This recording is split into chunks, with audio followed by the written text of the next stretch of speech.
అక్షర పరబ్రహ్మయోగం 19వ శ్లోకం. భూతగ్రామస్థ ఏవాయం భూత్వా భూత్వా ప్రలీయతే రాత్ర్యాగమే వశః పార్థ ప్రభోత్యహరాగమే.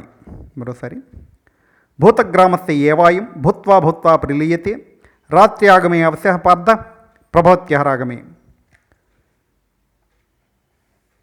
ఈ భూతజాలాలన్నీ కూడా పగలు బ్రహ్మ నుండి వెలువడి రాత్రి బ్రహ్మలోనే లీనమవుతున్నాయి. ఇది ఎలాంటిదంటే, మనం రోడ్డు పక్కన చూస్తూనే ఉంటాం, కొన్ని షాపులు ఉంటాయి, ఏ విధమైన కట్టడాలు ఉండవు. ఒక మోటార్ బైకు, ఓ పెద్ద బ్యాగు వేసుకొని వస్తాడు ఆయన.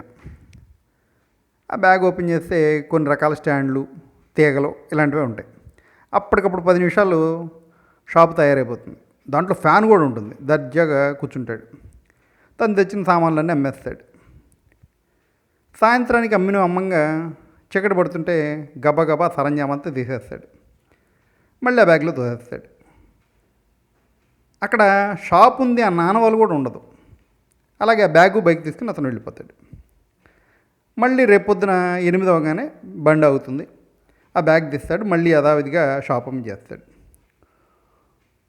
9 అడుగుల వెడల్పు, 12 అడుగులు ఉండే ఆ షాపే ఆ బ్యాగ్లోకి వెళ్ళి మళ్ళీ మరుసటి రోజు షాప్గా మారుతుందంటే, ఈ ప్రపంచం, దానిలోని జీవజాలం మొత్తం రాత్రికి బ్రహ్మలో లీనమై పగలు ప్రపంచంగా అవతరిస్తుంది అంటే నమ్మొచ్చు కదా. ఇది ఉదాహరణ కోసం మనం బ్యాగు, బైకు, వ్యాపారం అని మాట్లాడుకున్న, నిజంగానే బ్రహ్మం అంటేనే అవ్యక్తం. మన జీవిత ప్రమాణంలో చూస్తే బిగ్ బ్యాంగ్ థియరీ తెలుసు మనకి. దాని తర్వాత వాతావరణం ఏర్పడటం తెలుసు.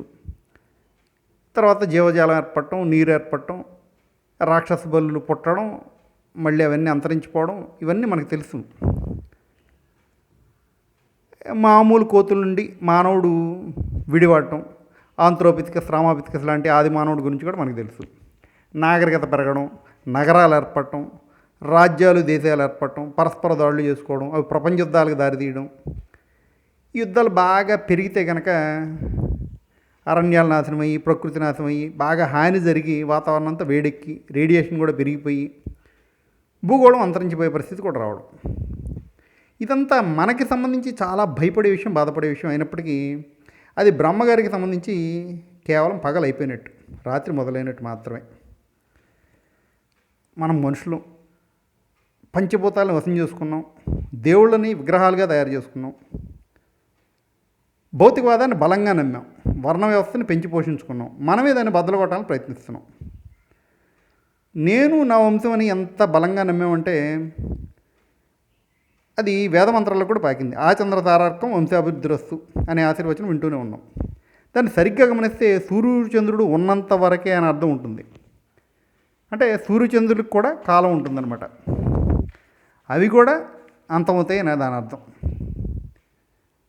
కేవలం నేను అనే భావన నుంచే కనుక మనం ఇదంతా చూస్తూ ఉంటే దీనికి అలవాటు పడిపోయాం కాబట్టి ఇందులో ఏది అర్థం కానట్టుగా అనిపిస్తుంది. ఇది సరిగ్గా ఎలాంటిదంటే, దేవి భాగవతంలో ఒక శ్లోకం ఉంటుంది. నా దేవో మానుషం హంతం శక్తి కాలాగం విన హతం నిమిత్త మాత్రేణ హంతికాల సనాతన యత్నకోటి ప్రకుర్వాణి హన్యతే దైవోగిత జీవిద్వర్ష సహస్రాన్ని రక్షణీయని వినారా. దీని అర్థం ఏంటంటే, దేవుడికి కూడా మనిషిని అంతం చేయడం సాధ్యం కాదంట. ఎప్పటిదాకా? కాలం వచ్చిందాకా. అలాగే హతం నిమిత్త మాత్రేణ, ఏదైతే చనిపోయాడు అని మనం చెప్పుకునే కారణం ఉందో అది కూడా నిమిత్త మాత్రం, ఎందుకంటే కాలం అయిపోయింది కనుక. అలాగే యత్నకోటి ప్రకుర్వాణి హన్యతే దైవోగిత, కాలం అయిపోయాక కోటి ప్రయత్నాలు చేసినా ఆ మనిషి ఉండడు అనేది వాస్తవం. అలాగే జీవితవర్ష శాస్త్రాన్ని రక్షణ వినారా. ఏ రక్షణ వ్యవస్థ లేకుండా, ఏ మందులు లేకుండా కూడా కాలం కనుక ఆయన్ని వదిలేసింది, నువ్వు బతుకు అని వదిలేసిందంటే 1000 ఏళ్ళు బతుకుతాడట.